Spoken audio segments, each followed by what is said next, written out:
सबसे पहले 1946 का ये नक्शा देखिए, जिसमें हरा वाला हिस्सा फिलिस्तीन है और सफेद इजराइल। ये आपको पता चलेगा कि 1946 में क्या स्थिति थी, 1947 में फिर क्या स्थिति हुई, ये आप देख सकते हैं। 1947 पे किस तरह से इजराइल का दायरा बढ़ा है। उसके बाद 1967 में जब इजराइल बहुत ज्यादा बढ़ गया, उसके बाद क्या यहां पर स्थिति होती है। सफेद रंग का हिस्सा इजराइल, हरा फिलिस्तीन, वेस्ट बैंक और गाजा को आप देखिए। और फिर 2012 में तमाम उथल पुथल के बाद जो तस्वीर सामने आती है इस नक्शे की, उसमें वेस्ट बैंक में भी आप वो सफेद सफेद डॉट देख पा रहे हैं, गाजा को देख पा रहे हैं, लेकिन जो सफेद रंग का जो हिस्सा है, कैसे ये इजराइल लगातार बढ़ा है, आप इसको देख सकते हैं। इसीलिए हम ये सवाल पूछ रहे हैं, 2023 में क्या इजराइल का नक्शा बदल जाएगा और जो नॉर्थ गाजा है, जो ऊपरी हिस्सा है गाजा का, क्या वहां पर भी इजराइल का कब्जा हो जाएगा?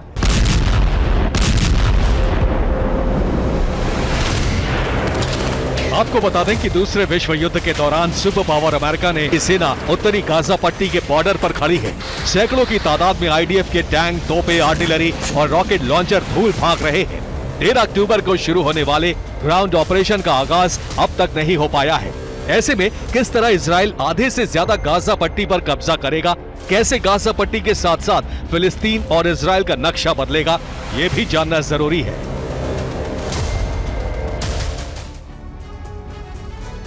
ये बात किसी से छिपी नहीं है कि 6 दिन बीत जाने के बाद भी इजराइल का ग्राउंड ऑपरेशन ठप है। अब तक इजराइल की पूरी फौज विध्वंसक हथियारों के साथ उत्तरी गाजा के इरेज क्रॉसिंग इलाके के पास बॉर्डर लाइन पर खड़ी है।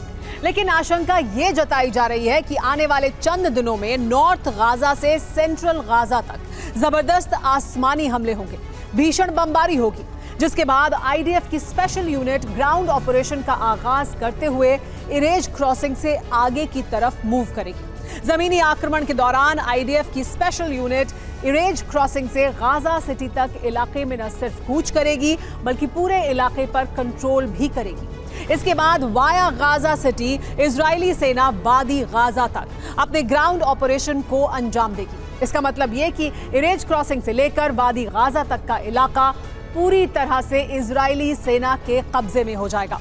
वहीं खान यूनुस से लेकर राफा क्रॉसिंग तक का छोटा सा इलाका ही फिलिस्तीन का हिस्सा बनकर रह जाएगा।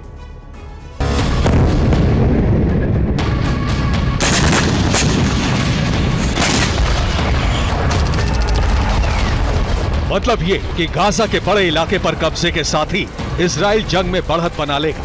और ये संभावना हवाई इसलिए भी नहीं कही जा सकती क्योंकि इरेज क्रॉसिंग से लेकर वादी गाजा तक के इलाके को खाली करने की वार्निंग इजराइल पहले ही दे चुका है।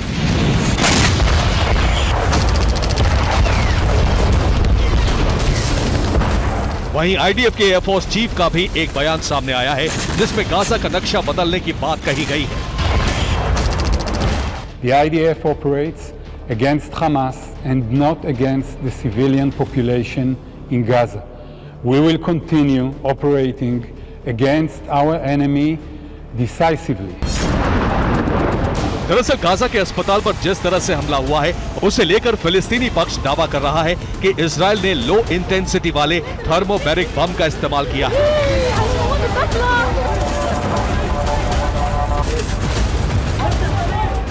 अगर इस दावे में जरा सी भी सच्चाई है तो मुमकिन है कि गाजा को फिर से दहलाने के लिए इस बार इजराइल अमेरिकी MOAB यानी मदर ऑफ ऑल बॉम्ब का भी इस्तेमाल कर सकता है, ताकि जल्द से जल्द गाजा के आधे से ज्यादा हिस्से पर कंट्रोल कर सके।